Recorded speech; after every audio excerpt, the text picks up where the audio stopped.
നീ പറഞ്ഞിട്ടാണ് ഞാൻ പൈസ കൊടുത്തത്. അവനെ ഫോൺ ചെയ്തിട്ട് പോലും എടുക്കുന്നില്ല. മര്യാദയ്ക്ക് എൻ്റെ പൈസ മേടിച്ച് തന്നിരിക്കണം.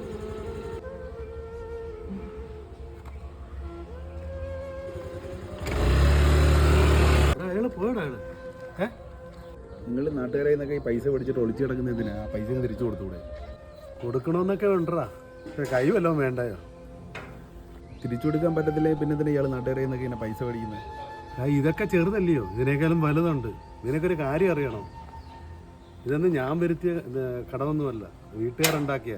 അത് കൊടുക്കാൻ വേണ്ടി ഞാൻ അവിടെ നിന്ന് എടുക്കും, ഇവിടെ കൊടുക്കും, ഇവിടെ നിന്ന് എടുത്തിട്ട് അവിടെ കൊടുക്കും. ലാസ്റ്റിൻ്റെ രണ്ടിടത്തും കൊടുക്കാനില്ലാത്തപ്പം ഞാൻ കള്ളനാവും. ഇത്രയൊക്കെ വിഷമം ഉണ്ടായിട്ടും നിങ്ങൾ എങ്ങനെ ഈ ചിരിച്ചുകൊണ്ട് കിടക്കുന്നു? നിനക്കൊരു കാര്യം അറിയണം, ഒരുപാട് കരഞ്ഞവർക്ക് ഇതുപോലെ ചിരിക്കാൻ പറ്റത്തുള്ളൂ. പക്ഷെ എൻ്റെ ഈ ചിരിയിൽ എൻ്റെ സമനില തെറ്റുന്നോ എന്ന് എനിക്കൊരു സംശയമുണ്ട്.